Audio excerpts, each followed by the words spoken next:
Will Edmonton sharpen up its game after an OT loss on Wednesday? We'll find out as we get you set for Game 3 between the Oilers and the Kings on the GCL Diesel Oil Stream pregame show. Hello, everybody.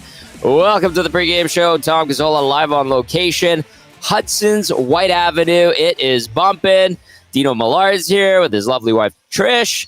I saw the Alzheimer face-off guys that were here. All the alumni were bouncing around. I saw Kelly Bookberger, Matt Barnaby, Chris Dingman, and I think Rich Sutter was there. So this is a busy corner on Whyte Ave. Join us. There are a lot of tables that are reserved, but there might be some spots around the bar all night long. Of course, GCL Diesel, our presenting sponsors, Edmonton's diesel fuel system specialists and providers of critical engine components for over 50 years. Big thanks to GCL Diesel, the crew over there, for hopping on board, partnering up with us here on the Oil Stream pre- and post-game show. As always, join the conversation. Get at us on the text line 780-218-9999. Or, of course, via the Nasty Chat if you're watching on YouTube. Hello, Nasties. I see all of you getting in there early. Smash that thumbs up button, please, and thank you on your way in. Like taking off your shoes when you're going to a party, I say. And we appreciate that. As always, Zachticum in for YouTube Trev under the weather. A bit of a bug going around the EST crew, and our station's getting through it. We're doing okay. I caught whatever not Zachticum. Zachticum, are you sick too, by the way? I noticed you were a little bit banged up today. Are you all right? Where are you? I think I'm doing okay. I'm feeling all right now. I'm fired Let's up see you. For the game tonight. I'm pretty fired up, but, I woke up today and was feeling a little rough, bit of a cough, but we're battling through it, and I'm feeling good right now. That's all that matters. That's all that matters. Good. Liquids, rest. And we wish Trev well. Hopefully he's good to go. Sounds like, there you go. See, smart man.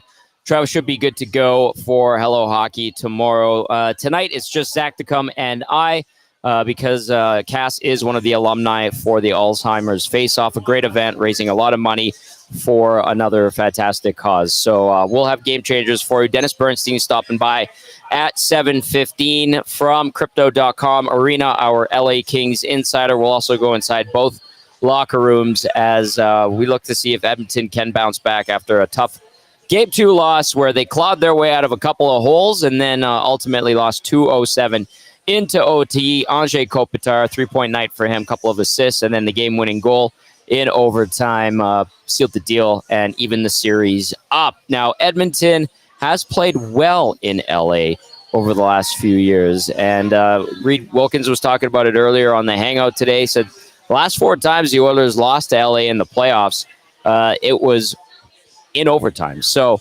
we'll see how the Oilers can manage on the road. They've won their last 2 visits to LA, which is good.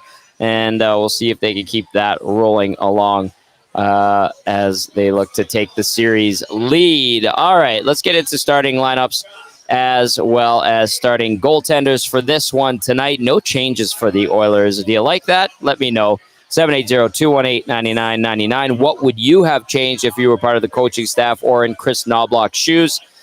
And via the Nasty Chat, we'll keep tabs on that as we roll on here. So for tonight, Edmonton going with McDavid between Henrique and Hyman, Draisaitl centering Nugent Hopkins and Fogle, McLeod between Holloway and Perry, and then you've got Carrick with Kane, Kane is with Perry and McLeod, Holloway with Carrick and Janmark. On defense, Ekholm with Bouchard, Nurse with CC, Kulak with Desharnais.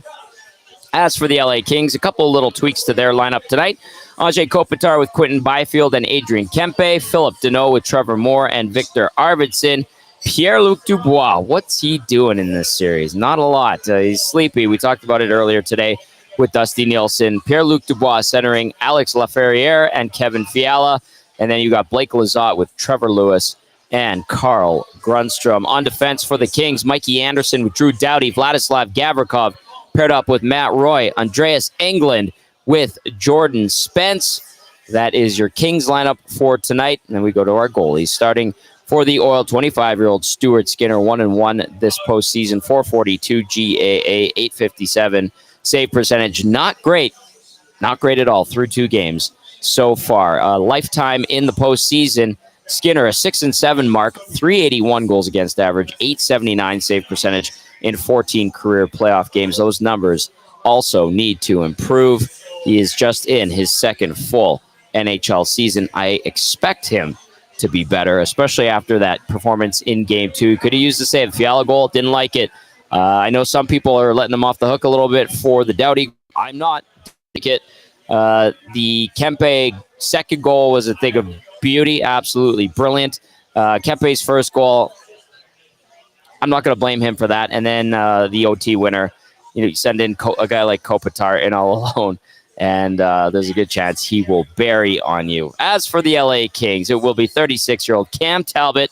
He's 1-1 as well, obviously, this postseason. 496 goals against average, 867 save percentage in the 2 games. Lifetime Talbot in the postseason, 16-17 record, 265 goals against average, 917 save percentage, 6 shutouts in 35 playoff games over the course of his career. So Talbot, not a huge body of work, or definitely a respectable one in the postseason, and 6 out of his 16 playoff wins are via shutout. I think you're going to get goals on Talbot, even though he made some brilliant saves. Skinner did not on Wednesday night. That was the difference. And Edmonton also not very sharp, and their attention to detail execution wasn't particularly great either, as our game analyst Matt Caston likes to say, don't let those mistakes compound. They were compounding mistakes the other night against the Kings. All right. Text us, 780-218-9999. Where you watching? How you watching? Are you fired up already? It's going to be an 8:30 start, and an 8:30 start as well on Sunday. So we've got a couple of late ones, as these series on the West Coast, of course, come an hour later. But, hey, I'll be here with you. You'll be here with me, and we're going to have a lot of fun. Tom Gazzola, live on location. Hudson's Whyte Avenue. Let's see what's going on. Mojo says, any construction on Whyte right now? No, Mojo. And it was pretty clear coming in, I'll tell you that. I came in off of the high-level bridge, and it was okay. What else? Joel, are you literally behind me? You're lying. You're not behind me, Joel. And then what's this one? Vance Van Vandervan says he's slightly drunk already, can't hang out long, but wanted to give a cheers to the Nasties. Pick up $12.99 4-pack of 6 o'clocker lagers, Sobeys, and Safeway liquor stores all playoffs long. All right, let's take a quick look at out-of-town scores, as well as we await Dennis Bernstein, who will be joining us shortly. 4 games on the schedule tonight. A couple of teams taking 3-0 series leads yesterday. Florida 5-3 winners over Tampa yesterday.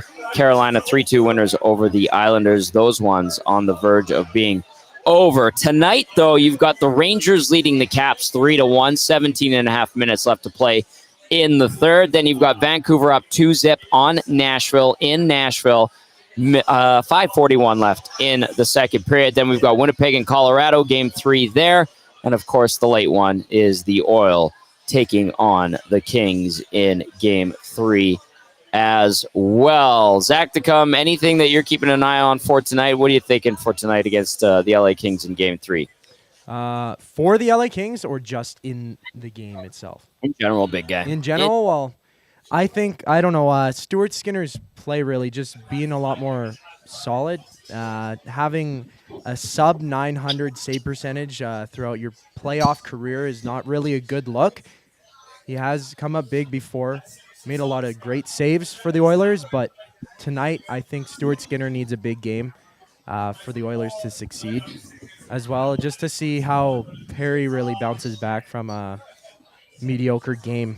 He did not have a good game, that's for sure. I think we can say that with certainty. And why I say that is because little things in his own zone were a bit of an issue. There was one shift in particular I think of where he had 3 opportunities to get the puck out, couldn't do it.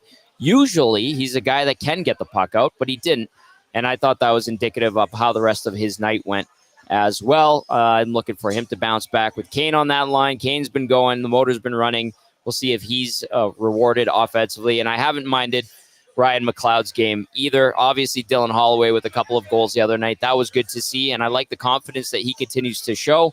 That's important. I know some people were texting in saying, why isn't he being elevated? Well, I think we're seeing patience, and I think the mix is good. The problem with game one, to me, Zachticum, was that the Oilers got away from playing sharp, concise, crisp hockey. Jamie McLennan said it earlier today, I think it was. Casual. They played casual. Yeah, and he also used the word soft. They can't play soft either. No. And that has to change. Yeah. And so Perry needs to be better. I like that. That's a good point. What else, pal? Anything else? As you said, Holloway, he's been a machine so far, and he's really showing his confidence, what he's grown from playing in the AHL for so long. And I agree with you. Having him lower in the lineup is a lot better to increase that depth and scoring potential throughout the entire four lines and being able to roll and match up with a pretty deep LA Kings team. They brought it to the Oilers last game, and I wasn't surprised really with their game in game two. And tonight, I think it's going to be another tight one. I see both teams really trying to tighten it up on defense. The fact that through 2 games, 9 goals have been scored from the LA Kings, who are not really proud, I guess you could say. They don't rely a lot on their offense. They're more defensive than the Oilers. It's a little bit shocking to see, but both teams, I think, need to tighten up, and it's going to be a lower scoring game. You think so? I think we're going to see a lot of goals. I think we're going to see a lot of goals from the Oilers. I really do. I think they're going to break through that 1-3-1. Feels like I said, it feels like the goals are there for Edmonton every game. But maybe you're right. Maybe it does turn into a defensive battle. I don't feel like it will be, because I think the Oilers know where to go on Cam Talbot. I mean, they buried 4 on him the other night, and he still played great. He played great, and they still got 4.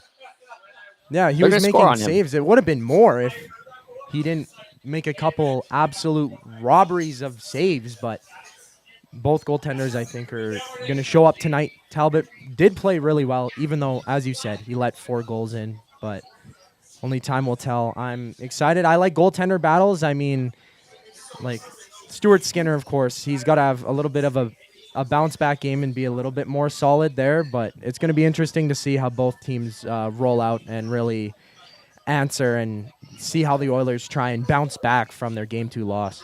I think they're going to bounce back tonight, my friend. I really do. All right, 780-218-9999. Let me know what you think about tonight. Do you like the Oilers' chances? Do you think they bounce back? Are you worried, perhaps, about that Game 2 loss? And is the seeds of doubt being sown in Oil Country? I don't think so.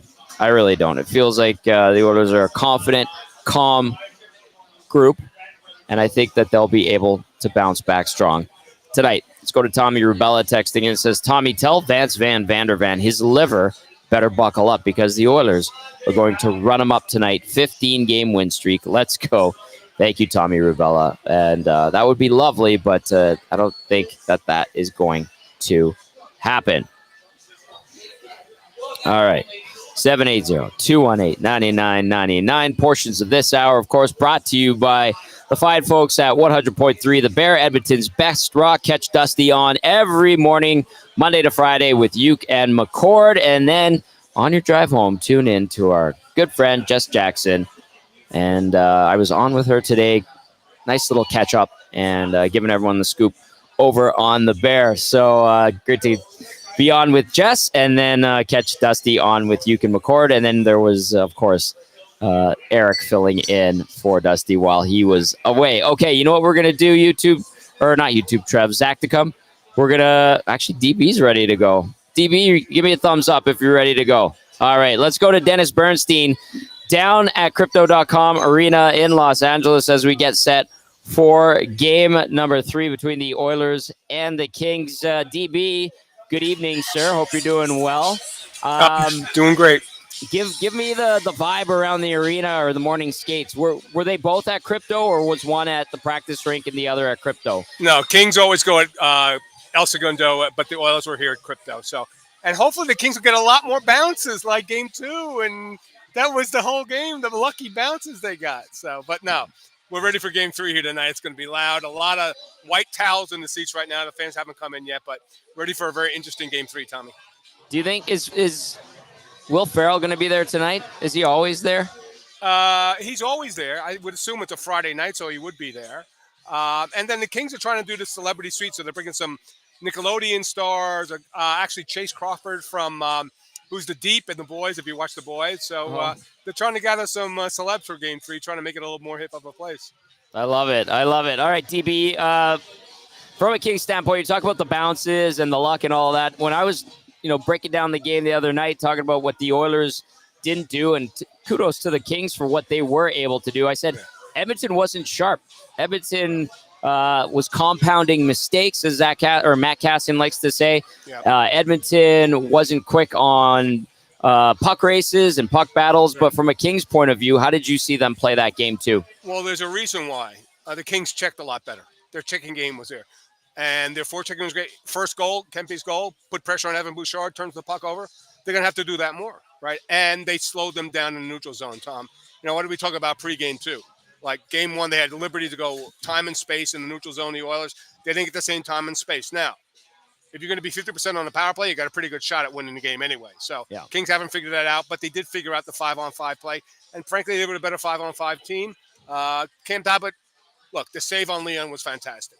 But Dylan Holloway beat him with 2 short side shots. So we'll see. I don't think – look, we talked about this before, Tom. Goaltending ain't going to win this series. It's the better 5-on-5 team. Right.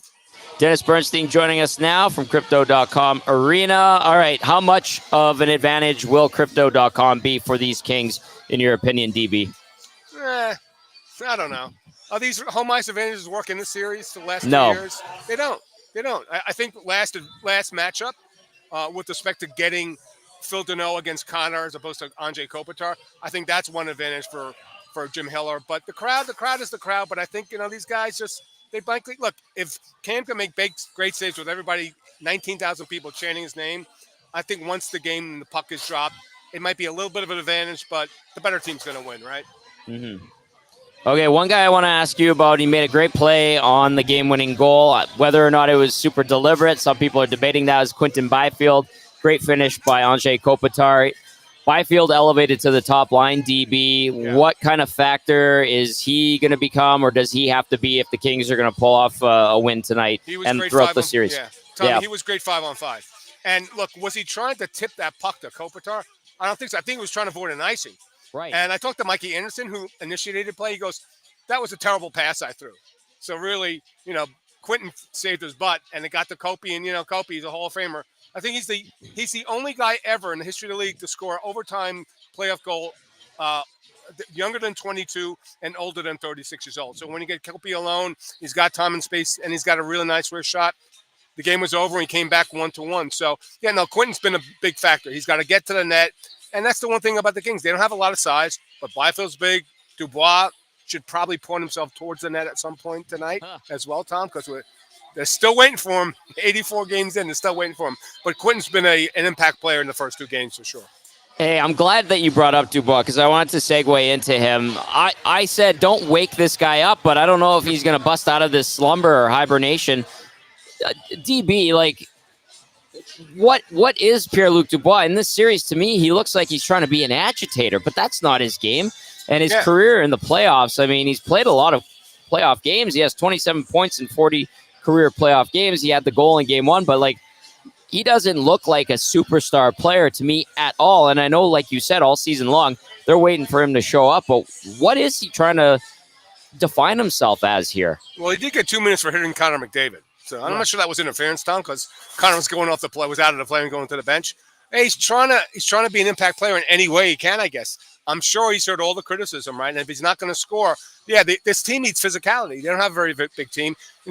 Carl Grumson's one of their more physical players. He played 1 shift in game 2, right? So there's not a lot of physicality. So if he's not going to be productive, with respect to hitting the back of the net, then he's got to be productive somehow. And if it's trying to get Connor off his game by hitting him a little bit more, maybe once after the whistle, maybe that's the way he's effective. But you're right, he's not a superstar. But, all they needed from this guy was 25 goals and 25 assists, or 25 and 35. And they got 16 and 24. They got 40 points. Right. He should be a difference maker because he should have an advantage over the bottom 6, over a McLeod, right? But so far, that's not the case. Maybe he wakes up in Game 3. But you're right, Oilers fans, and I'm sure the Oilers team are hoping he doesn't wake up at this point at Game 85. It's been a long wait, Tom. Oh, DB, we've had you on a bunch, obviously all series long, but we've had you on a bunch of times, and every time I ask about Dubois, I always remind myself why I didn't like that trade. I still don't like that trade to this day, and that's kind of why. So we talked about Dubois. We talked about Byfield. How about Cam Talbot? I know you said that he made some great saves. Is it sustainable? I feel like the Oilers think that they can get goals on him every single night. Like, can he make those brilliant saves and keep them from getting the fifth goal, if you will? Yeah, I think it's both sides. I think the Kings are very confident against Stu as well. So it's a question of who's going to make the last save. It may be another 5-4 game, Tom, and that's it. So, yeah, are they confident they can beat Cam Talbot? Yeah, and I know some fans have said even though Cam won, he didn't have a play game. I mentioned 2 Holloway goals that I think were stoppable.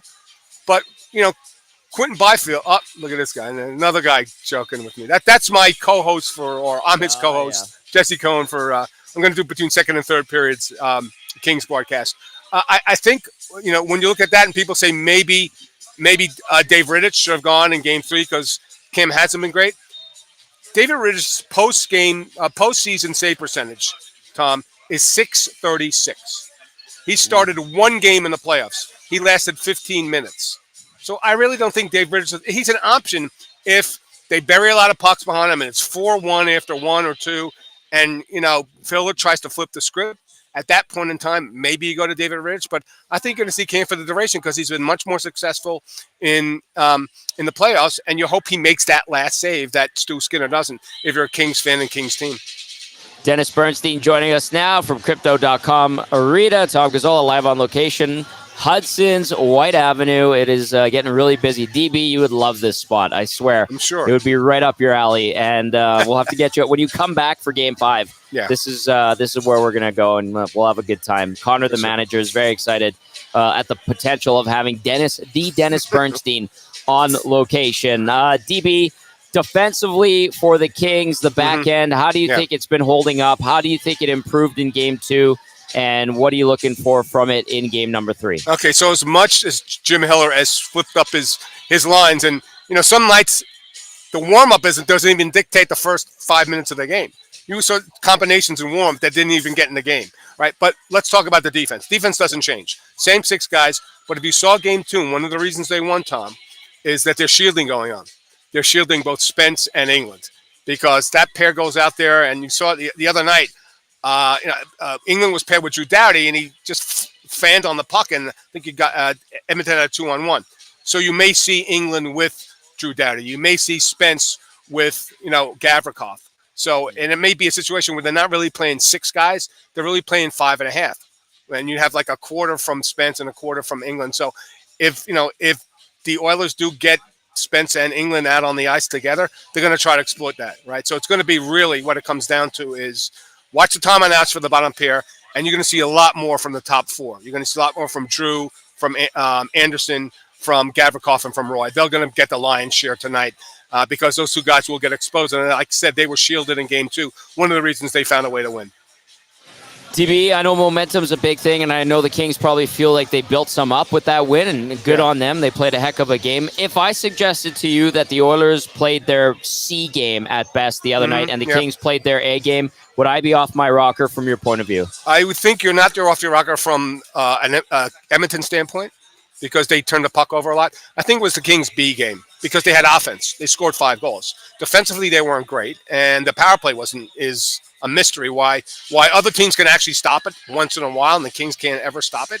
So I think it was more like a C from Edmonton or maybe a B- from both teams because it was a 5-4 game, right? It was close. But, yeah, Edmonton's got to be a lot more got to be smarter with the puck. Can't make the turnovers that they make, but that's what the Kings are trying to do with their forecheck. They're trying to put pressure on their bottom 4. The top 4 are not going to have a lot of turnovers. Maybe Boo was a little bit, but they're going to try to expose their bottom 4 defensively with some forecheck and some pressure. And I think that's one of the tales of the tape tonight. DB, you've watched Stuart Skinner in the postseason. You've seen his struggles. From your vantage point, what kind of goalie in the postseason do you think Stu Skinner is? Well, I'll say this. Okay. I won't throw Stu on the bus totally because of the 8 starting goalies in the West right now in the playoffs, 7 of them are sub 900 save percentage. Yes. There's just no goaltending going on. Even Connor Hellebuck's not stopping the puck. You see Saros is sub 900 after 2 games. So Stu needs, I think it's a confidence thing. Does he have the tools? Yeah. But, I remember last year, game 4, Jack Campbell was in net. So maybe it's a situation where he's having trouble defending Kings. And look, Adrian Kempe owns your team. He's got 10 goals in 15 games. So yes, he does. If he can make a big stop on Kempe, maybe that'll give him a lot more confidence. But I think it depends how the first period goes for Stu. I think it's a confidence issue. He's got the size. He's got the team in front of him. But, some of the, I'm sorry. I know it was screened, but I'm sorry. Fiala's goal can't go in at 4-3. No. Just can't go in. You can't make those mistakes in the big shot because, look, they're very different teams, right? But at the end of the day, it's going to be 6 or 7 games anyway. And it might come down to goaltending. And that's why the Kings lost last season because, Korpisalo wasn't good enough. They got a book on him. They beat him high and fine. So I think with Stu, I think technically he's fine. I think it's a confidence issue when he gets beat early, gets beat by a bad goal. Like you said, it doesn't build often where he's going to give up a second bad goal. He can give up a bad goal, and he knows his guys. And that's the funny thing about Stu, Tom. Like, he knows the guys in front of him can score. And they can outscore his mistakes. But he's got to be better because even if they get through this round, the next round that lays ahead, I don't know. It's going to be tough. Dennis Bernstein with us, our LA Kings insider from the 4th period.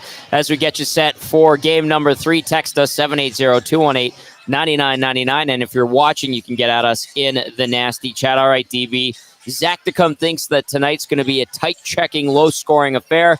I say bring on the goals. I think we're going to see quite a few tonight. Where do you see this game going tonight? Play the over. Thank you. It's not going to be a 3-2 game. I would be shocked. Play the over. Whatever the over is, Tom.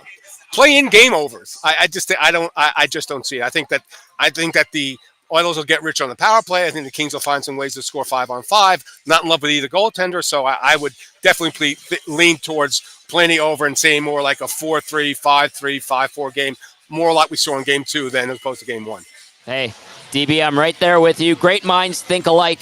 Great minds think alike. As always, my friend, appreciate the time, enjoy the game, and look forward to catching up with you on Sunday. Yep, and we'll see you for Game 5 as well, Tommy. It was great being on EST. Beautiful. Dennis Bernstein, our Kings insider from Crypto.com Arena. Good assessment there from DB, and you know how much we love him. We started that with him 2 years ago as our Kings insider, and we're into our 3rd year now, and it's been great having him on. People are like, that guy's great. He's awesome, and he doesn't BS you. That's faux show. All right, let's get to the text line, 780-218-9999. Tommy Rebella says, I like this DB fella, but he does look like someone told him to smile. DB, he's a good man. He's a good man, and he's the best. A lot of fun to hang out with. This one from Calgary says, family wedding in Calgary, stocked up in Canmore on 6 o'clock or lager. First time trying effing delicious. Delicious. LFG, boys, go oil fan. There's Brian Cheeseman from the Elks with his wife Adrian stopping by. Nice to see them. Have them here at Hudson's Whyte Avenue. See what's going on with the nasty chat. I think Gazzy and Zach are confused. This not the blonde. Oh, Dell, what are you talking about? Chief Andy, Will Ferrell's bad luck for the Kings, just as Brett Kissel's bad luck for the Oilers. Hey, Zachticum, listen. I know Brett's record as the anthem singer is not particularly great, but I think people are getting a little bit overboard with this. And you know what? Yeah. I'll say this too, Zachticum. I talked to Brett in the press box. It's always good to see him. He's a friend. He flat out said to me, he goes, if they lose tonight, I'm going to get blamed for it. And people are blaming. I'd rather blame the wave being started at a dumb time of the game than blaming Brett Kissel, who bleeds orange and blue and is a huge part of oil country, whether you love him or not, whether you like his music or not. Come on, guys, relax. I agree. I couldn't agree more, Tommy. He's a fantastic performer. I saw him in the Ice District last year, actually, and he's a beauty. Even though the Oilers might have got the loss, it's just strictly coincidental, and it's easy to blame other things, superstitions, whatever you have. It's Brett Kissel. He's a beauty.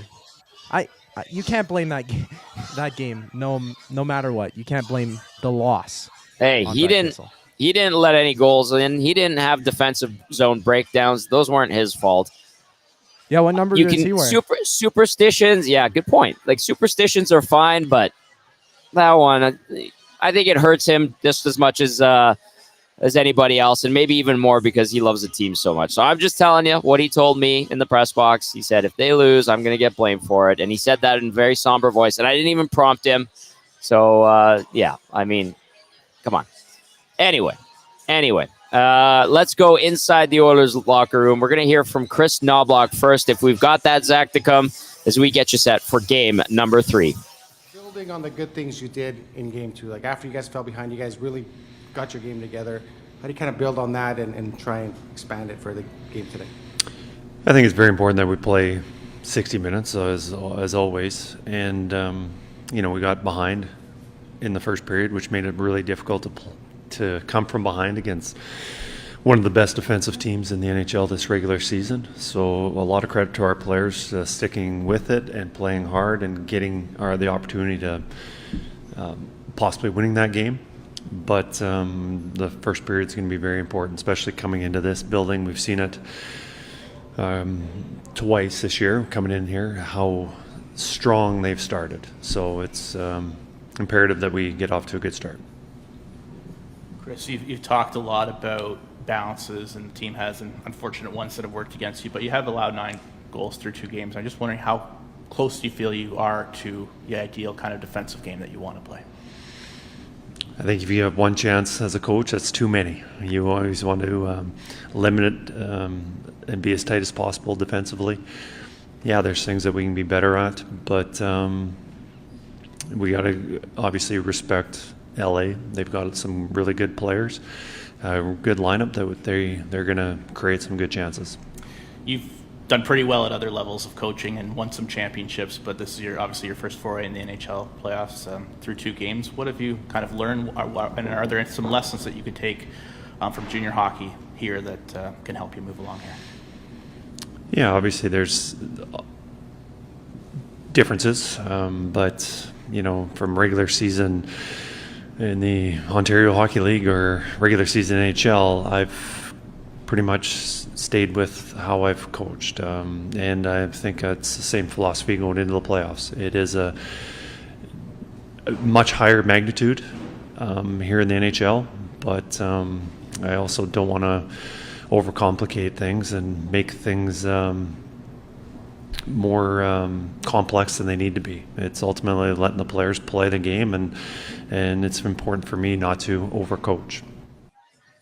All right, there's Kris Knoblauch getting his team ready for game 3. Oilers and Kings, quick out-of-town update. Let's see what's going on. 3-1, the Rangers continue to lead the Caps. Third period, 5 minutes, less than 5 minutes left to play. Let me refresh that to make sure that's where we're at. Yes, 2-0 Vancouver over Nashville. After 2, looks like it's getting a little chippy out there in Nash Vegas. Thank you. And then we got the Jets and Avs coming up shortly, and then the Oilers and the Kings. All right, Zach, to come. Let's go back inside the Oilers locker room. And who do we want to hear from this time? I'll let you pick. You know what? I think we should hear from Leon Draisaitl. Here he is. Okay. Falling down behind, I guess. Is that something you can build on coming in here today? Yeah, definitely something we can build on, but not a situation you want to find yourself in. Obviously, our line was getting dinged up a bit there, and we have to be better. So tonight's a good chance to get back to defending the right way and doing it right. What's yesterday like on a travel day? You don't go to the rink. Does hockey kind of still fill up your mind, or when you're not there, you kind of think not less of it, but maybe in a different way? Nah, I find almost you think more about it because you're watching the other games, and I do at least. But it was nice to stay away from the rink for a day and just have a day and obviously travel day. So be ready to go tonight. You mentioned defending. Is that kind of the primary point of emphasis going into this game for you guys as a team? Yeah, for sure. I think that, for the most part, we've defended fairly well. I think last night we gave up a couple too many odd man rushes, but A couple very unfortunate bounces. But, that's the way the playoffs work sometimes. And, you got to regroup and find little things to improve on, and we'll do that tonight. Is it easier to park games like that where it's, bounces driven more than pure mistakes of your bet? You know what I mean? No, I think if you want to lose 7-1 and just park it, right? Losing in overtime always, whether you play well or not, you're one shot away from winning a game. So, but in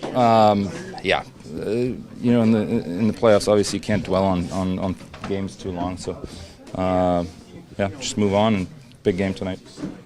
You guys, when you were at your best this season, probably during that big long winning streak, you were letting in like 2 goals tonight, 1 goal tonight. Is it fair to look at a playoff game and say you got to play the same way, or does everything change in this? No, nothing changes. We're still trying to give up, 2 goals or less, of course. But the other teams are good too. They're going to figure out ways to score, and there's going to be a bounce every once in a while. So, but I think all in all, we can do a bit better of a job keeping the puck out of our net. For a lot of long series over the last few years. What's the kind of the thing that you draw on, as you try to kind of progress here and try to overcome a lot? I think just, the little details of the game that play a big factor, little moments, and then obviously you try to adjust from game to game and make the right decisions and improve little areas of your game and try to stay unpredictable in a way. All right, there was Leon Draisaitl. He says better to lose big and park it and forget about it. And that didn't happen. 1 shot away, like he said, from winning game number 2. Didn't happen either. This Oilers team, what are they, 3-11 with McDavid and Draisaitl in overtime in the postseason. For whatever reason, not that great in extra time in the playoffs thus far in their careers. So Draisaitl and the Oilers looking to sharpen things up as they want to take the series lead. They'll be in tough against the LA Kings, but they generally play well in LA, having won their last 2 visits there, certainly last year. And I think it's 3 of the last 4 as well in the postseason. So we'll see if that trend can continue. Their last 4 playoff losses to the Kings all coming in overtime. 780-218-9999. You can text us. Tom Gazzola and Zachticum with you on the Oil Stream pregame show, brought to you by GCL Diesel, our good friends over there. GCL specializes in giving your diesel engines heart a second win. We test and remanufacture fuel injectors, pumps, and turbos for a wide range of applications, breathing new life into vital components. Let's go to Displaced Yukoner. Displaced Yukoner texting in saying Oilers need to win big tonight. Show LA they have no chance at winning the series. Displaced Yukoner, I think that the Oilers are capable of that. It's just worrying about their own zone, being clean in their own zone, sharp and crisp with the outlet passes, and the play on the wall will be a big factor. And you heard that from Dennis Bernstein that the Kings were sharp at checking, and they did a good job of minimizing Connor McDavid in that game, and they're going to try to stick with that game plan. They do have last change being on home ice. I do like Edmonton's chances of breaking through in this game. Edmonton still scored 4 in that loss the other night. All right, let's switch over to the LA Kings locker room, Zachticum. If we can, let's go to Jim Hiller, head coach of Los Angeles. No, there was still a lot of goals. Both teams can check well, and the puck can still end up in the back of the net. We were pretty efficient in our chances and our shooting. But again, to me, the difference was the checking. Now, they still scored 4 despite us checking well. We'd like to keep them less than that. Jim, forgot to ask you the other night, will Carl be back in tonight? And what went behind limiting him to, 1 shift? What was kind of your rationale? Yeah, Carl and I talked about it before, and we just felt at different times when we've gone with 11 forwards, and it's been 11-7. This is 12-6, but just playing 11 forwards, we found maybe a better rhythm for our forwards, just generally. So, I asked them to be patient, and be ready to play, but that he might not play as much as he would typically play because of that. He's obviously was coming off a lengthy injury. Yeah.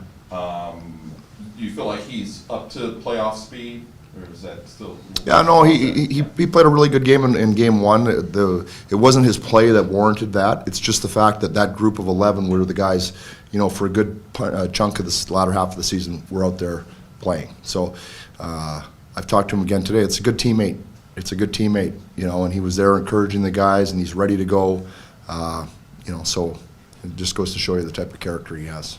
Are you managing the emotions for the first home playoff game tough, or nothing changed? Well, it shouldn't. I mean, obviously the venue, and we're going to have our fans behind us, and that's all, really positive. But we have to play with the mentality that we played with the last game as far as the checking mentality, and not going out there to trade chances with them. We have to check, whether that's home on the road. A lot of times you naturally want to perform more offensively, I guess I could say, at home. But we're going to make sure that we're tight. Last season, the LA Royal Army had gotten together and created the Go Kings Go banners for you guys to see as you drove up to the games.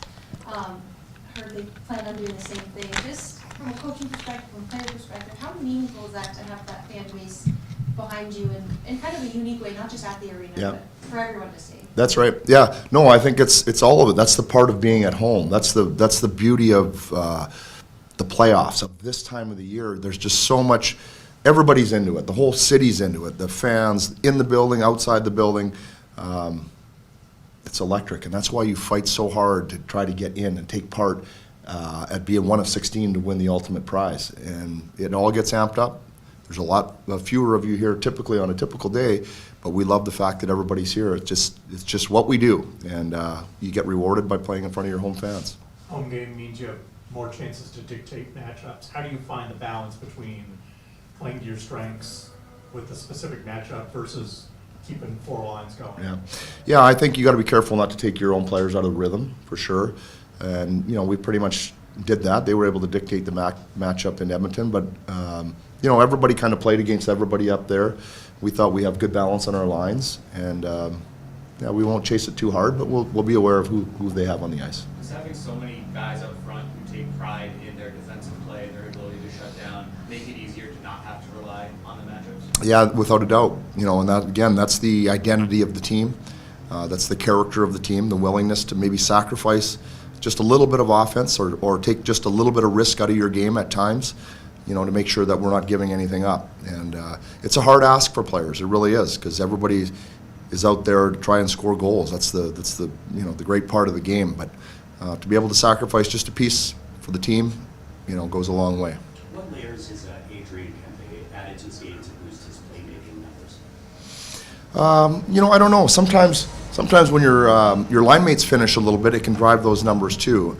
I think on the power play this year, based on some of the different types of the penalty kill structures, he ended up passing more than shooting. So that would be one area for sure. I don't know if the numbers bore themselves out that way, but I know that's pretty specific in some of the penalty kills we faced. They were trying to take him away. But he just continues to grow. I don't think we're seeing the finished product with Juice yet. He's got obviously all kinds of ability, and I think he keeps adding layers to his game, not just passing, but other things as well. Sure. Your power play hasn't been productive as you probably. Not yet. Is it execution on your part, or is it something they're doing to prevent the production? Yeah, no, I would say it's our execution. We just weren't crisp. We weren't clean. We had opportunities. We put a couple in skates to, maybe we could have one time or shot the puck. It wasn't set for us just right. So we had a good session out there this morning. So we know what we're going to do. We're not too concerned about that, and we just got to execute better. In the face-off circle, you guys were much better in game 2 than you were in game 1. Any adjustments that you made, or just player mentality? Yeah, it is. There's a lot that goes into the face-offs. There's the initial drop. There's a lot of times where is the face-off being taken on what dot for a different site, what hand you shoot. And then there's the 50-50 battles that occur on the loose pucks. Not too often are they one back and forth, just straight back. There's secondary elements to that. I just thought it kind of went with our overall game, Evie. We were just a little more dialed in, just generally. It sounds like you're going to run out the same lineup as you did in game 2. Is that the case? With the 12 forwards, 60? Yeah, we'll have the same lineup. Yep. Yeah. And the goaltender? And the goaltender, yeah. Jim, I know I'm digging a little bit into your history here, but with your willingness to move the pieces around up front, is that part of your core philosophy when coaching forwards with different, or has it evolved? Has it changed? Does it change with different teams you've worked with, situations, or is that kind of just part of your ethos in terms of you'll move guys around? Well, I think I have to go back to junior to the last time I was able to make those decisions, because when I was the head coach, never did run 11 purposefully. We did move the lines around, or when I was coaching, did in junior move players around, I would say relatively frequently. I think what happened was based out of necessity that we ended up with 11-7 at one point this season. And what we found was we just found a better rhythm. I thought some of our players who don't penalty kill specifically got more ice time, and they just seemed like they may have played better, found better rhythm. So that adjustment is just basically learning on the fly this year for our team specifically what seems to work best. Do you feel like that plays to your advantage in certain ways, or you can use that to your advantage, say throw opponents or teams off that maybe do a little more hard matching? Well, I don't know about that. You'd have to ask them. I'm mostly concerned with us. It's just worked for us. It's just worked. I don't have a better answer than that. It's just worked for us. All right, there's head coach Jim Hiller. I don't know if you can see this. Long live the nasty chat. There you go, the nasties. Beautiful, beautiful. Thank you, sir. I love it. A bravo right there. Long live the nasty chat. There's Dustin with a Y back there. Fantastic. Those are our listeners and our viewers. They're the best. They're the best. So you love to see it. There was Jim Hiller talking about his team heading into game number 3. Let's go back into the inbox. 780-218-9999. Let's go to Stair Farmer. Says, go Oilers, go. Let's see how the Oilers respond tonight. Matt Damon says, were the Oilers not best on the road this year? Oil win both in LA. Come back for game 5. Up 3-1. Go Oilers from Matt Damon. Let's see what's going on in the nasty chat. I had one that I saw in the nasty chat that I wanted to get to. Where was it? I don't see it. I lost it. What are you guys talking about in the nasty chat? Do you see that? Joel sees Dustin with the Y. I saw one earlier. I lost it. Oh, that's what it was. It was from Alfred Ken. Says, time for Skinner to be a playoff goalie. Alfred Ken, I think he nailed it on the head. We haven't seen Stu Skinner become a good playoff goalie. He's been mediocre at best. And no better opportunity than tonight to start turning things around in the postseason. I was saying this earlier on the Oil stream with Dusty this afternoon, that Skinner tends to, and his trend in hockey has been to, reach the next level of play, struggle, learn from it, get better. He went from the ECHL to the AHL, struggled, got better, took over, was very good. Went to the NHL from the AHL, struggled a bit, got better, became a good NHL goalie. Now he's becoming a stronger NHL goalie. Regular season, keep in mind. Gets to the playoffs last year, struggles, takes a setback, says he's going to learn from it. Usually he lives up to that. And so far, I would say he hasn't. But I expect him to start to turn the corner. Let's see if he can do it tonight. But I wanted to get to that one from Alfred Ken because I think that was important to note. And that is the trend that Stu Skinner tends to follow in his hockey progression, if you will. Okay, let's go. Where do you want to go, Zachticum? I'll let you pick whether you want to go back inside the Oilers room or if you want to go do Kings. I feel like we're already in the Kings locker room, so we might as well stick there. I feel like I want to hear from Philip Deneau. Okay. I don't know how much pride that you, Trev, and Artie take in your defensive matchups in a series like this, but does this group maybe feel a little more equipped for different guys to help you guys shoulder that load and free other guys up in other areas? Yeah, it's not only our line, it's like all of us, and the Ds as well are very important, and Talbs or Ritter, like they're super huge for us. We do this as a team, the shutdown line is like a big part of our game, and obviously a big challenge against that team, and Got to do it for a couple more games. When you guys run with 11 forwards throughout a game, does that maybe get some other guys into the game a little bit? It feels like some guys in this team do thrive when there's a little bit more ice time, a little bit more wins. Yeah, and also on the road, you never know what they're going to do to match up to. So we always want to keep a weapon on the line, and happens to be Grunny that had to suck it up a little bit there, but he's a team guy and he understands the game. So obviously it was big for us. Game 2, Talbot makes that save on Leon on the PK there. It was a 3-3 game at that point. How important are timely saves like that for building momentum for a group? Yeah, you need key saves sometimes, and that was a big one, and that gave us the chance to win the game. What are you expecting from the home fans tonight? Loud. Yeah, we got to be loud, and we know what they did to Talbot over there, so I don't know. But yeah, it's going to be awesome to play in front of our fans. What's been the discussion between you guys after Game 2? What are the keys to stopping the Oilers tonight, but how high are you guys after Game 2? Pretty much the same way. We want to keep building, obviously getting better. We know what they can do offensively, so but we got to keep attacking them in their zones, their weakness, so we got to be solid there and just grind it out.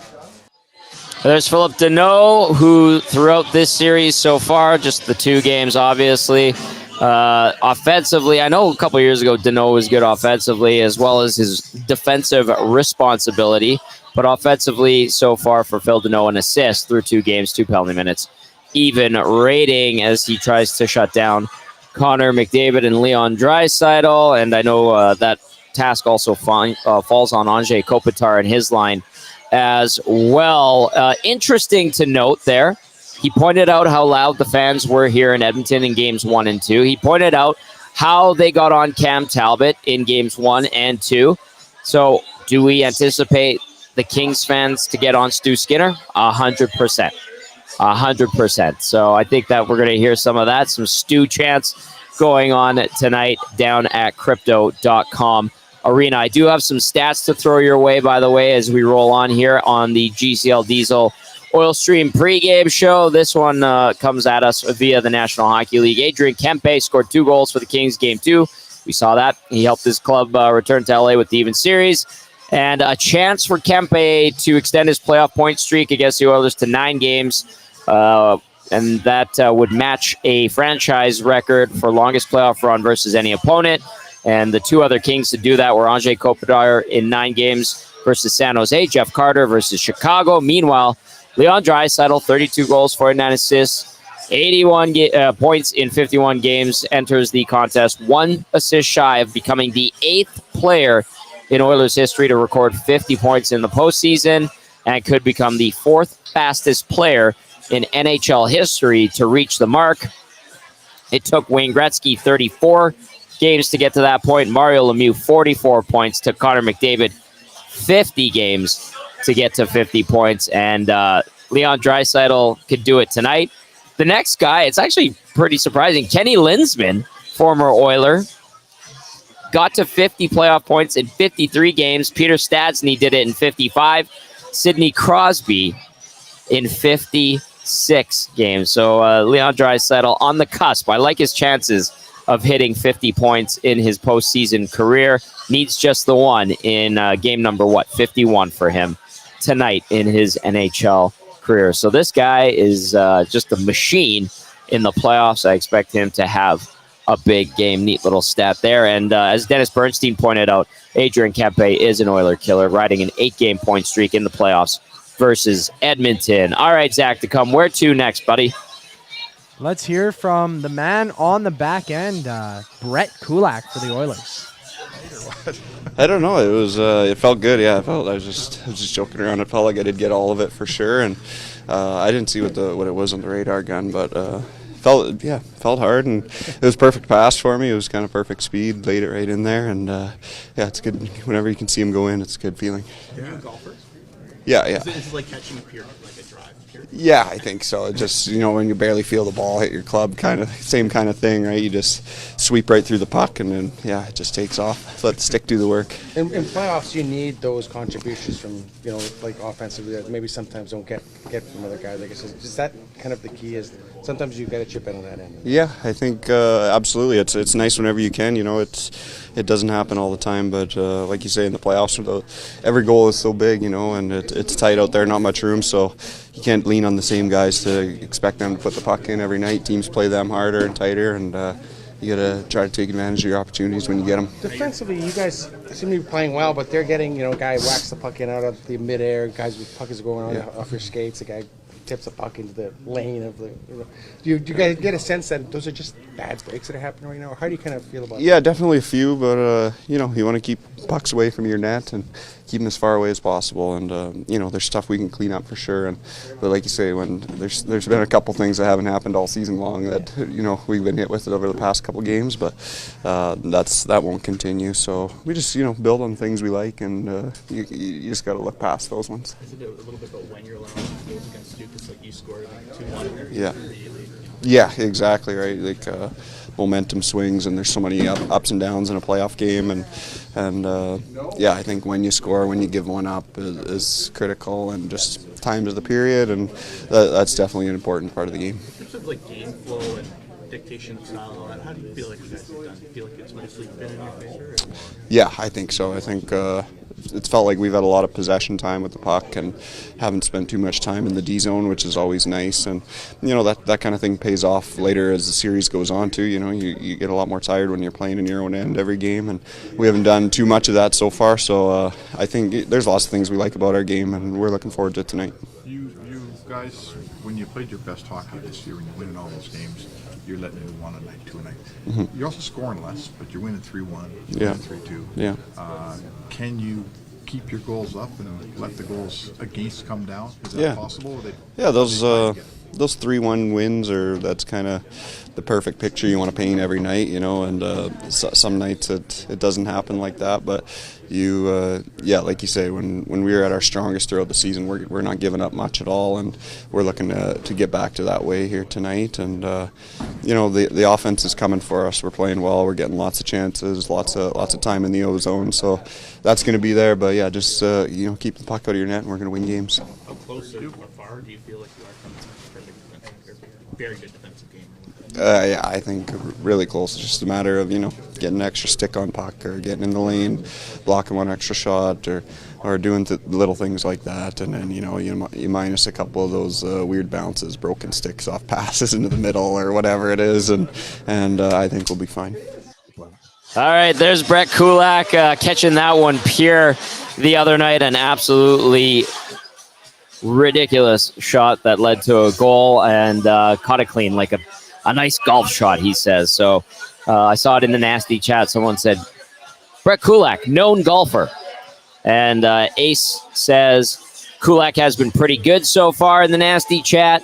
And then what else do we have? That was you, Zachticum, that said Brett Kulak, known golfer. Zulu says, I want 97 to be greedy, puck hog. Fire that thing tonight. And Mojo says that goal that Kulak scored was a bullet. All right, let's go now to the inbox, 780-218-9999. Sticky Dave getting in here. Sticky Dave says, Tommy, it looks like a great party. I walked by Hudson's Whyte Avenue, and then they wouldn't let me in. No shoes, no shirt, no service. Sticky Dave. Sticky Dave also predicts a 6-2 Oilers victory. All right, Zachticum, we can go back inside the Oilers locker room one more time. Let's hear from Warren Fogle. What good things did you guys do last game that you want to build on this game after falling behind? I thought our group battled back. We put ourselves in a hole there, and we know when we play the right way, good things happen. And for us, it's playing a more responsible 60 minutes of hockey. In terms of flow and control of the series, how do you feel like you guys have stacked up? Do you feel like it's mostly been in your favor? I think it's been a competitive series. We've had pushes, they've had pushes, and these are two good hockey clubs going at it, and obviously we're both familiar with each other, but I think both teams are playing competitive. Anything different than maybe, as you said, you've seen this team a lot. Anything different that you've seen from them? Or anything different you're trying to prove? Yeah, maybe some minor things, but at the end of the day, you go out there and you're just trying to compete and try to get the win, and I think both clubs are playing hard, and obviously we would have liked to win the last one, but we're moving on today, and tonight's a huge game for us. You guys, when you played your best hockey this year, you really had your goals against in order. You're letting in 1 goal, 2 goals a night. Is it fair to look at the game played at this pace in the playoff? I know it's not November anymore in December, but can you get back to that? Can you be that team? Defensively in the playoffs. Yeah, for sure. I think that's our goal to do that. Obviously, bounces happen in games, right? We score on our own end off the skate and things like that. You know what I mean? So to answer your question, things happen, but this group knows what we're capable of, and we know what to do. Do you look at those bounces? You had, pucks going off skates in game 1, guy bats a puck out of the air in game 2, guys hits a stick and it rolls into the path of the, captain in game 3. Did you take anything from that? Do you just say they're just not getting the bounces, or?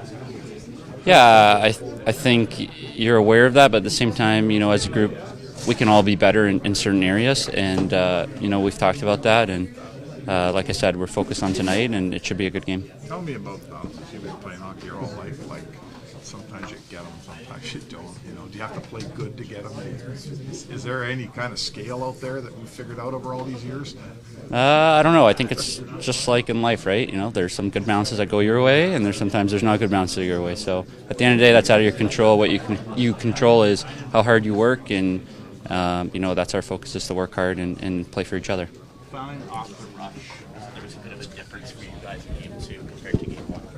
Yeah, there were for sure some mistakes that they capitalized on, and we know we have to be better at checking and things like that. So obviously we want to eliminate things off the rush, and we know we can be better. So I'm talking more from an offensive perspective in terms of capitalizing on the rush and getting more rush chances. Well, I think both games are just so different too, right? Obviously they have their 1-3-1, but when you're moving the puck quick, when you're playing quick, it's harder to be set up in that. So for us, when we're playing at a high pace, it kind of sets us up for more success in that area. All right, there's Brett Kulak. Wants his team to play with some pace. That's something we'll need to see from Edmonton. They did not have that pace in Game 2, and it led to that 5-4 OT loss. All right, we've got 3 other games on the schedule. I'm just looking at the TVs here inside Hudson's Whyte Avenue, trying to get a sense of what's going on. 3-1, the Rangers win it over the Caps. 2-0, the Canucks continue to lead the Preds. 8 minutes left in the third period. The Preds are on a power play. The Jets and the Avs for Game 3 get going right away here. And then you got the Oilers and the Kings just after 8:30. It's getting busy here at Hudson's Whyte Avenue. Most of the tables are full. There's still some spots around the bar, and then they've opened up the back room as well. They put seating around the bar there too. So if you need a place to watch the game, come on down, come say hi. I've got some GCs to give away, and we'll hook you up and have a good time, buy you your first beer or two. For sure. Jasmine chiming in says, holy, this Canucks game is so boring. Well, hopefully the Oilers game isn't boring. We'll see if the Oilers can respond. And you know what? We're going to go into Game Changers now. Brought to you, as always, by Damon Bunting. Remax Elite. Damon Bunting, consistent top-producing realtor in Greater Edmonton and among Western Canadian Remax realtors. He and his team would love to help you find that right home or make the move from your current home. Community-driven. Damon Bunting understands what it takes to make a difference in our city. Check him out, DamonBunting.com, or visit his Instagram at Damon Bunting Real Estate. All right, Zachticum, it's going to be you and me. We're doing it by committee. Cass is part of the Alzheimer's Alumni Face-Off Challenge, so it's going to be the two of us tonight. So I'm going to go with this one, number 1, sharpen up. Sharpen up. I've been talking about it all day. Be crisp. Start with your own zone. Get your feet moving. Move the pucks out smart. Do not compound mistakes. In honor of Cass, he says that becomes a problem, and we saw that the other night. The first goal against is a perfect example of that. Bad pass from Bouchard. Doesn't get the right angle on the carom. Fogel's blowing the zone. Doesn't pick it up. Draisaitl, kind of the one-handed stick check on Kopitar. He scoops it up. Goes back the other way. CC slow going back to the slot, and boom, one pass from Kopitar to Kempe. He continues his hot streak against the Oilers. They're down 1-0. The second Kempe goal was a thing of beauty. I'm not laying any blame on anybody there. That was just a brilliant goal, and those can happen.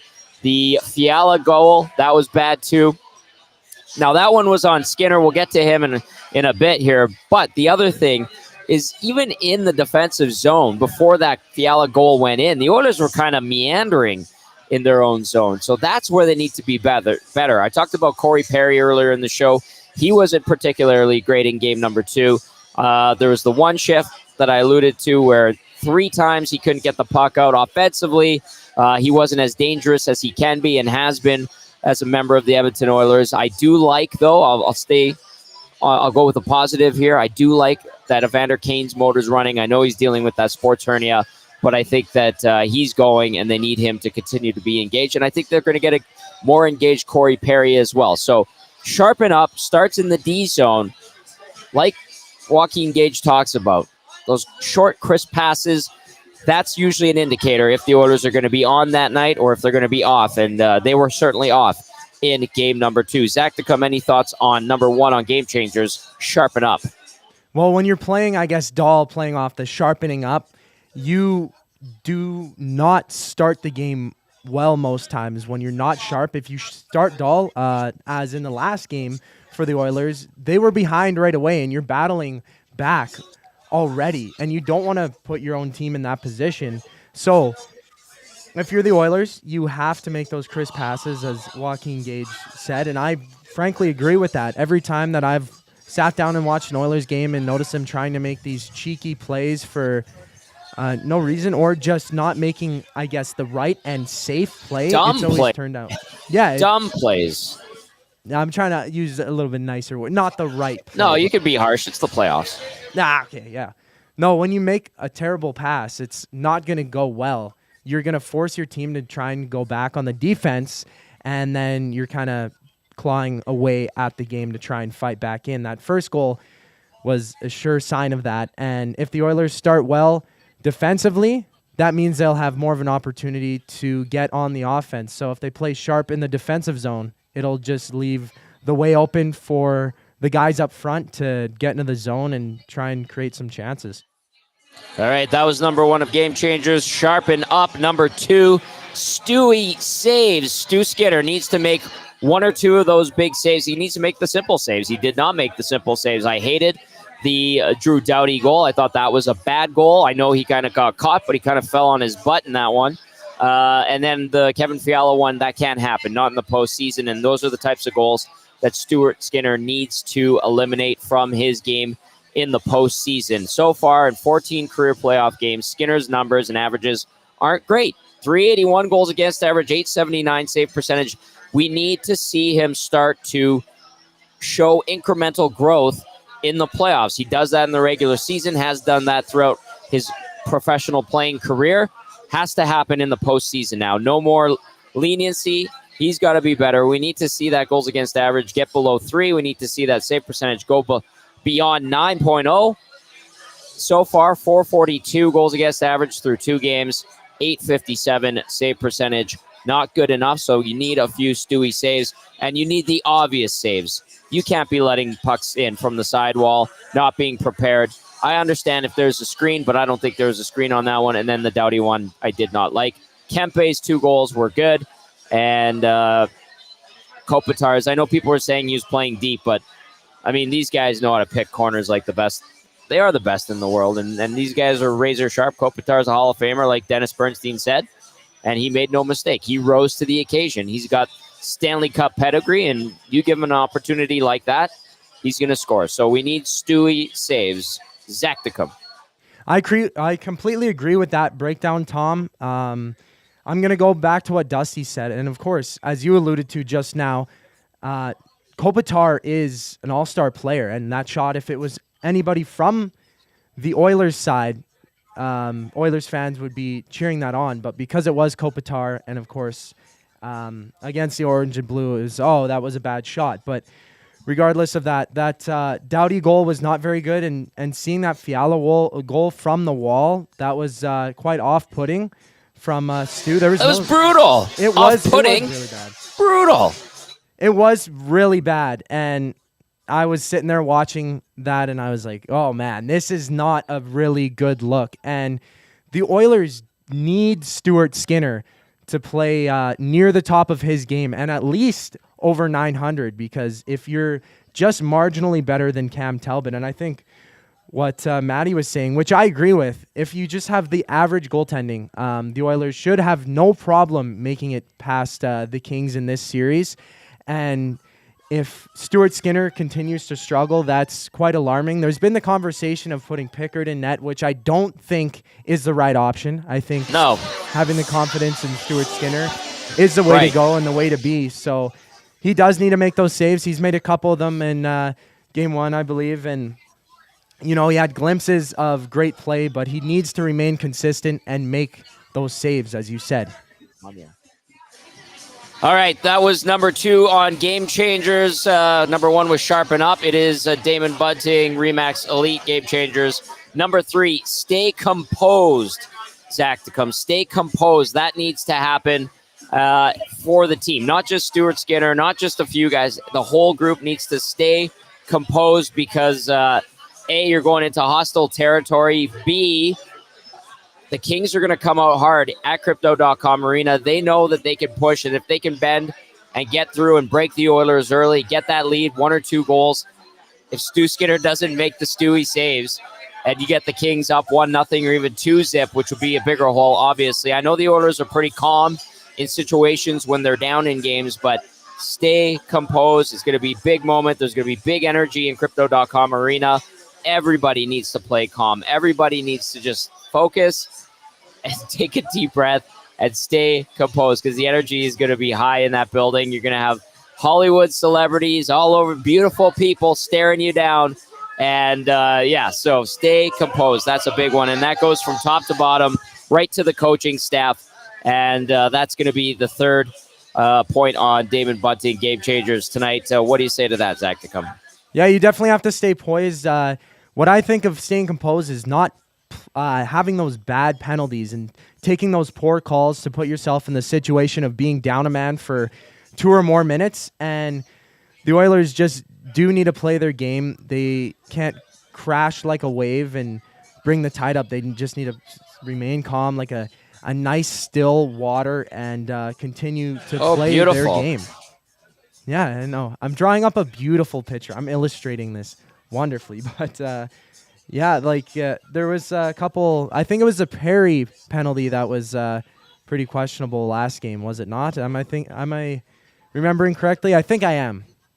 There was a Perry call that was pretty questionable on him, and you don't want those retaliatory penalties at all. I mean, there haven't really been many. There's been 5 power play opportunities for the Kings so far in this series, and staying composed, it's huge because the Oilers know how to play on offense and not breaking themselves down in the defensive zone, or if there are mistakes, and getting just back to play and maintaining possession and just getting control. That's a huge thing for a team, and if the Oilers can do that in this game, they will definitely be able to find the win against the Kings. All right, so that is Game Changers, brought to you as always by Damon Bunting, Remax Elite. Number 1, Sharpen Up. Number 2, Stewie Saves. Number 3, Stay Composed. If you're looking to get into the market, maybe buy a home, or if you're looking to sell, downsize, or move, check out DamonBunting.com or visit his Instagram at Damon Bunting Real Estate. Let's get into the inbox, 780-218-9999. Ed from Edmonton says, over Edward Wu. I don't know if that was for us. And then another one from Timber Woodsman says, I'm not sure you guys touched on this yet. How do the Canucks only have 11 shots with 8 minutes left in the third? Yeah, their shot volume in this game has not been particularly high. Actually, they just got their 12th shot on goal. And the Preds only have 11 blocked shots. So they've only had, 23 shots at the net. So they got the 2 goals on Saros, and they're getting the goaltending from DeSmith, pardon me. So 3 minutes left in the third. The Canucks lead 2-0. They're being outshot 27-12. Vancouver does have 25 blocked shots in this game. Saw another text come in, says it's from Kenworth Kelly. Doing my part back home on Cape Breton Island from Hitch in the Patch. Go Oil. Love it. Thanks for having us on, Kenworth Kelly. We appreciate that very much. And then let's see what's going on in the nasty chat. Simple 101 says, took my dad out for breakfast last 2 weekends, $50 just for the two. Where'd you go? Where are you only getting $50? Usually it's $50 per person. Nicely done. What else do we see here? Fish Tank says, I want to see Corey Perry rock Doughty, then score a greasy goal. We could see that. Chief Andy says, if Skinner blows chunks tonight, just like in baseball, 3 strikes, you're out. All right, quick update on the out-of-town scoreboard. The Preds have cut the lead to 2-1. Luke Evangelista just scored on DeSmith. 3 minutes and 12 seconds remaining in that game. And you've got the Jets and the Avs about to get underway. The Oilers and the Kings, game number 3, starting in about 20 minutes time. All right, keep those texts coming in, 780-218-99. It is getting packed here inside Hudson's Whyte Avenue. Zachticum in for YouTube. Trev holding things down at ESTHQ. And we're going to go back inside the Kings locker room now. Who are we going to hear from Zachticum? Let's go and hear the voice of Victor Arvidsson.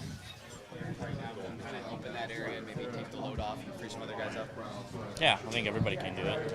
Just a mindset of maybe giving up some of the offensive chances you get. That's what you got to do. When you guys run with 11 forwards, does that give guys like maybe yourself, Kev, Q, a little bit more opportunity and get into the flow of the game a little bit better? Yeah, obviously someone has to play more, and usually it's Q, Kevin, and that gets the extra shifts and juice sometimes. So I think that's good. And they do a great job, and it's hard to double shift too, especially in the playoffs. What was actually what the pass to Doughty? When you saw him, did he yell? All of that type of stuff. No, I kind of had a feeling that someone was going to be there, and tried to look over my shoulder real quick before I got to the puck, and saw some black there. How big of a relief was it to get that one against the Rangers in Game 2, knowing you guys are coming home playing hard tonight? No, obviously good. It's a huge victory to win on the road in the playoffs, and especially in overtime. But now we have home ice. We gotta take care of business at home. What are the keys that you want to see from your team tonight? No, we have to play the same, with the same intensity, with the same mindset, and same determination. I think that's we got to win as a team. We can't win as a line or an individual. We have to be a team to win. Harvey, that save that Talbot made late in the second period, Jimmy was talking about how on the bench everybody was really fired up. The timely save that you guys needed, how big can those saves be for team momentum when they're at those big moments? No, for sure. They're huge. I can only speak for that. Like, play with Pekka Rinne, he made saves like that from time to time, and those bring you up on the bench and makes you believe in stuff. So that's good. All right, there's Victor Arvidsson. Of course, he's going to give a guy like Pekka Rinne some love for sure. Pekka Rinne was a great goalie. Speaking of those Nashville Predators, they continue to trail 2-1 against the Canucks. 2 minutes left. UC Saros, who played under Pekka Rinne before Pekka Rinne retired, has been pulled. Offensive zone faceoff for the Preds. The Canucks have 12 shots on goal, 6 of them coming from JT Miller, and they had 11 block shots. So the shot volume from Vancouver hasn't been good. They still have the lead, and that's been the difference in this game number 3 in Nashville between the Canucks and the Preds.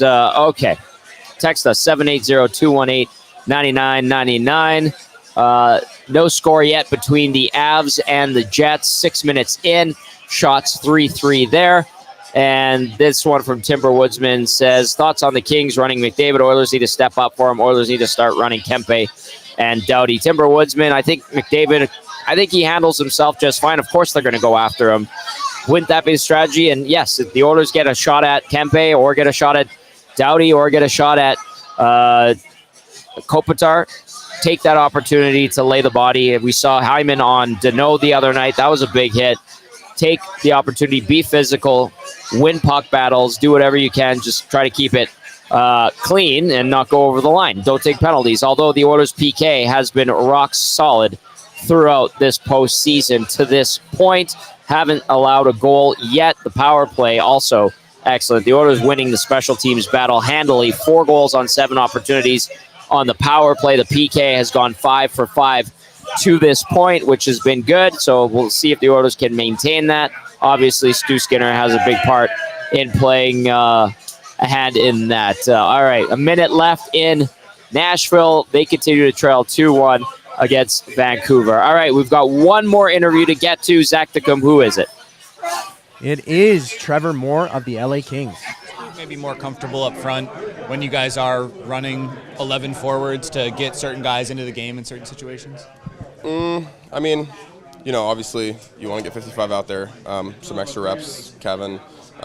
So, it gets those guys more into the game, especially when it's a lot of penalty kills and stuff like that. So, they have a lot of good players that play a lot of minutes, and we need ours to play those minutes too. I know how much pride you, Phil, RB, take in your ability to match up defensively, but does this group, when you do have the 11, maybe have more guys who can help take those matchups defensively, which frees guys up in other areas? Yeah, I think that we have a lot of good defensive players on this team. It's been what the Kings have done for a long time, and I think it's no different now. I think it's huge. I think that our line takes a lot of pride in that, and we got to keep that going. There was a play, game 2, Cam Talbot makes that save on Draisaitl on the PP. It was a 3-3 game at that point. How important can a timely save like that be for the group to kind of keep momentum going into an intermission? For sure. I think, especially on their power play, they've been so dynamic and so effective to get those big saves. It's we need those, and Cam's done that for us all year. I know every game is important, but how important was it for you guys to get that win against the Oilers in Game 2 and come home and play on your home ice tonight? Yeah, huge. Getting the split on the road is obviously massive, but in saying that, we've done that 2 years in a row, and we haven't been able to close the deal yet. So, the mindset's still, hungry. We can't be complacent. We got to get it done. And as you guys have had discussions since Game 2, what are the keys to stopping the Oilers tonight? I think just more of what we did in Game 2, a little bit more in the ozone, hopefully. But just strong defensive hockey and counterattack. We saw a pretty heavy emphasis on special teams in the morning skate today. Just what do you feel like you guys can do better, PP and PK, going into Game 3? Yeah, I mean, some little tweaks, but obviously power play's got to get us on the board, hopefully a couple times. And then penalty kill. That's a huge emphasis. I think that, no secret, like I said, their power plays elite, and we have to limit their chances. Yeah, the Oilers power play, I was talking about it before we went to Trevor Moore there, has been very good. 4 for 7, 57%. That is second so far in the postseason, and we do have a final in Nashville. The Vancouver Canucks defeat the Preds to take a 2-1 series lead. Shots on goal, if you're wondering, I was talking about the difference, 31-12 in favor of the Preds. And Vancouver had 30 blocked shots, Nashville 11. So not a lot of shot volume from Vancouver, but they still get the 2 goals. That's all they needed. Casey DeSmith, rock solid. Just the one Evangelista shot late in the game getting by him. And that was it. It's 2-1. Vancouver, some block shots. You see guys laying the body down. Teddy Bluger takes one off of a Roman Yossi shot. They're showing the highlight of that right now. In Colorado, no score yet. 12 minutes remain in the first period.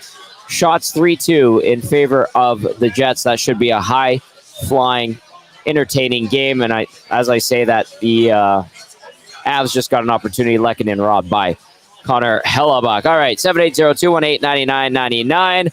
Oilers and Kings. Game number 3. Can the Oilers bounce back? I think they can. I do predict that they will get this win. They've been good in LA. Continue to have good special teams. And the Oilers all-time in LA in the playoffs have a 14-9 record. And, of course, the last 4 playoff losses to the Kings have all come in overtime. We will see if the Oil can bounce back. I like their chances tonight. Zachticum, any final words from you tonight? I don't know. I'm pumped. I haven't done a pre and post in a while, and it's been good. I'm fired up for the game, and wishing kind of I was down at Whyte Ave, but I just want to say Game 4, EST watch party down at Whyte Ave at Hudson's as well. Tommy's on location right now for Game 3, of course. So just wanted to say that. And, yeah, it should be a good game tonight. I'm looking forward to it. Let's go to the inbox really quickly, as well as the nasty chat to the nasty chat first. Chief Andy says 4-3 Oilers in regulation. A lot of people saying, yes, no overtime tonight. Super late start as we wind it up for the weekend. And then in the inbox, I saw one last text to get to. One text actually came in just before that, said, how do you lose to DeSmith? Embarrassing. Well, the Oilers did it a couple times in the regular season. And then final one here from Mama Mare says, game day prediction, Oilers win. In the words of Hyman, let's go. There you go. That is the GCL Diesel pregame show live from Hudson's Whyte Avenue. Will the Oilers bounce back in game number 3? I said it on Game Changers. Sharpen up. Stewie saves. Stay composed. They do that. They win this one. For Zachticum, I'm Tom Gazzola saying thanks for listening. Thanks for watching. Join us here. Hudson's Whyte Avenue, already packed. People ready to rock. Let's see what happens. We'll catch you on the post-game show. Ciao for now.